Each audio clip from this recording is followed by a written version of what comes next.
2 தீவாந்தர சிறை தண்டனைக்கு பின்பாக வ.உ.சி. அவர்கள் வருகிறார்கள். அதற்கு பிறகு தன்னுடைய குடும்பத்தை காப்பாற்ற வேண்டும் என்பதற்காக சென்னைக்கு போகிறார். சென்னையிலே ஒரு பெரிய வக்கீலை சென்று அவர் சந்திக்கிறார். என்று சொன்னால் வ.உ.சி. அவர்களுக்கு இருந்த அந்த வக்கீல் சன்னத்தை ஏகாதிபத்திய ஆங்கில அரசு ரத்து செய்து விட்டது. அதனால் அவர் சென்னைக்கு செல்கிறார். சென்னையிலே ஒரு பெரிய வழக்கறிஞரை சென்று சந்திக்கிறார்.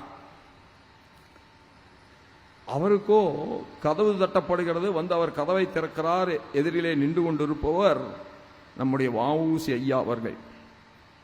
அவரை பார்த்த உடனேயே அவர் உடனே தன்னுடைய 2 கரங்களை தூக்கி வணக்கம் ஐயா என்று ஆச்சரியத்தோடும் மரியாதையோடும் வரவேற்கிறார். நான் உங்களுக்கு என்ன செய்ய வேண்டும் என்று பணிவோடு கேட்கிறார். வ.உ.சி. ஐயா அவர்கள் தெளிவாக சொல்கிறார், ஆங்கில ஏகாதிபத்திய அரசு என்னுடைய வழக்கறிஞர் சன்னத்தை ரத்து செய்துவிட்டது. ஆகவே நான் நீதிமன்றங்களுக்கு சென்று வழக்காட இயலாத நிலையிலே இருக்கிறேன். வழக்காடத்தான் முடியாது, ஆனால் சட்ட அறிவு என்பதை ஆங்கிலேயனாலே ஒழித்துவிட முடியுமா? ஒருபோதும் முடியாது. ஆகவே அவர் சொல்லுகிறார், நீங்களோ மிக பிரபலமாக இருக்கின்ற வழக்கறிஞர். ஆகவே நான் உங்களுடைய வருகின்ற வழக்குகளை எல்லாம் படித்து பார்த்து குறிப்புகளை எடுத்து வைத்து வருகிறேன். அது உங்களுக்கு நீதிமன்றத்திலே வழக்காடுவதற்கு எளிதாக இருக்கும் அல்லவா? ஆகவே ஒரு குமாஸ்தா வேலை தாருங்கள் என்று கேட்கிறார். யார்? நம்முடைய வ.உ.சி. ஐயா அவர்கள். நிலபுலனுக்கு சொந்தக்காரர். அந்த காலகட்டத்திலே ஒரு கோடீஸ்வரரை போல வாழ்ந்தவர். ஏனென்றால் படிப்பதற்கு புதிய பள்ளி வேண்டும் என்ற உடனேயே வ.உ.சி. ஐயா அவர்களுடைய தகப்பனார் தன்னுடைய கிராமத்தில் உடனடியாக ஒரு புதிய பள்ளியை கட்டித்தந்தாராம் வ.உ.சி. ஐயா அவர்களுக்கு. அப்படிப்பட்ட மகத்தான தலைவர் தனக்கு ஒரு குமாஸ்தா வேலை வேண்டும் என்று கேட்கிறார். அந்த வழக்கறிஞருக்கு இவ்வளவு மகத்தான மனிதர் தன்னிடத்திலே இவ்வளவு சிறிய உதவியை கேட்கிறாரே, என்ன செய்வது என்று அவருக்கு தெரியவில்லை. ஆனால் அவருக்கு ஒன்று புரிந்திருக்கிறது. வ.உ.சி. அவர்களை குமாஸ்தாவாக வைத்துக் கொண்டால் ஆங்கிலேய ஏகாதிபத்திய அரசு தன்னுடைய வக்கீல் சன்னத்தையும் ரத்து செய்துவிடும் என்பது அவருக்கு புரிந்திருக்கிறது.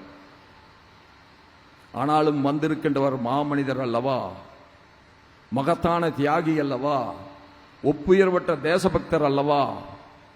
அதனால் அவர் ஐயா என்று சொல்லி சிறிது அமருங்கள், நான் வந்து விடுகிறேன் என்று உள்ளே சென்றாராம்.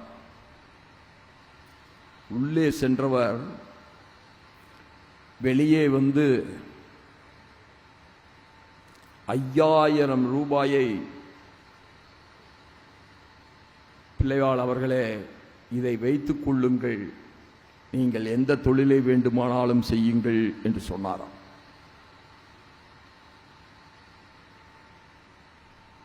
வ.உ.சி. அவர்கள் எவ்வளவு தன்மானமிக்க மகத்தான மனிதர் என்று பாருங்கள், மகத்தான தலைவர் என்று பாருங்கள்.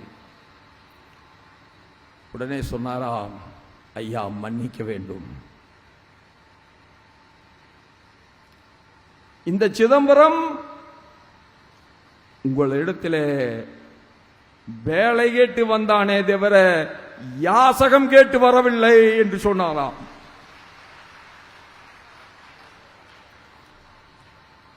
இன்றைக்கே 5000 என்று சொன்னால் எதற்கும் தயாராக இருக்கின்ற மனிதர்கள் வாழ்கின்ற காலகட்டத்தில் அன்றைக்கு 5000 என்று சொன்னால் சென்னையை விட்டு வெளியே வந்த பின்பு மாமல்லபுரம் வரை இருக்கின்ற அந்த கடற்கரை சாலை முழுவதும் வாங்கி இருக்க முடியும். ஆனால் வ.உ.சி. அவர்கள் தன்மானத்தை விட்டு கை நீட்டி வாங்குவதற்கு ஒருபோதும் தயாராக இல்லை. அப்படிப்பட்டவனுடைய மனதிலே மட்டும்தான் தேசபக்த கனல் ஒருபோதும் அணையாது என்பதை நாம் புரிந்து கொள்ள வேண்டும்.